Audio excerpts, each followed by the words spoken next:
প্রত্যেকটা জুমায় এক একটা জায়গায় গিয়ে থাকি।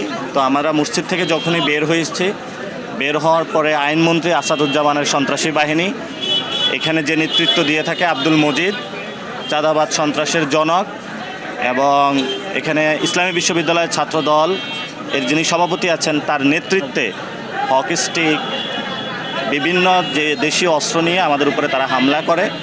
আমাদের জায়গা থেকে আমরা শান্তি শৃঙ্খলা বজায় রেখেছি এবং আমাদের অনেকের ফোন, ক্যামেরা থেকে শুরু করে মানি ব্যাগ তারা সেখানে আমাদের ছিনতাই করে নিয়ে যায় তারা, এবং তারা অনেকগুলো ডিম নিক্ষেপ করে। আমাদের অনেক ভাই এখানে আহত হয়েছেন হকি স্টিকের আঘাতে।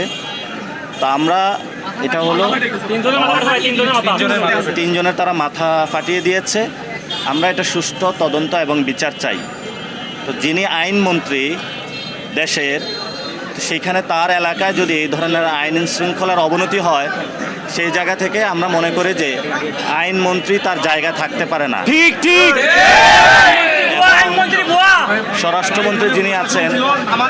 স্বরাষ্ট্রমন্ত্রী যিনি আছেন ওনার দেশের আইন শৃঙ্খলা অবনতি হওয়ায় ওনারা পদত্যাগ করা উচিত এবং আইনমন্ত্রীকে দ্রুত পদত্যাগ করিয়ে তারকে বিচারের আওতায় আনা উচিত।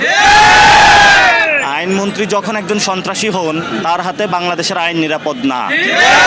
ওনার হাত দিয়ে জুলাই সংস্কারের যে আমাদের আইনগুলা হয়েছিল সেগুলো কিন্তু প্রত্যেকটা আইন রহিত করা হয়েছে তার হাত দিয়েই।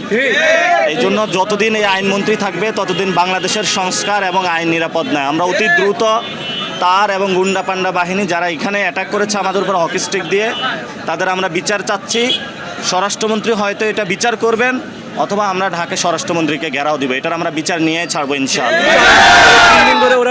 বাত, ব্যথা, প্যারালাইসিস কিংবা আর্থ্রাইটিস, আধুনিক প্রযুক্তি অভিজ্ঞ বিশেষজ্ঞদের সমন্বিত চিকিৎসার নির্ভরযোগ্য নাম টিপিআরসি।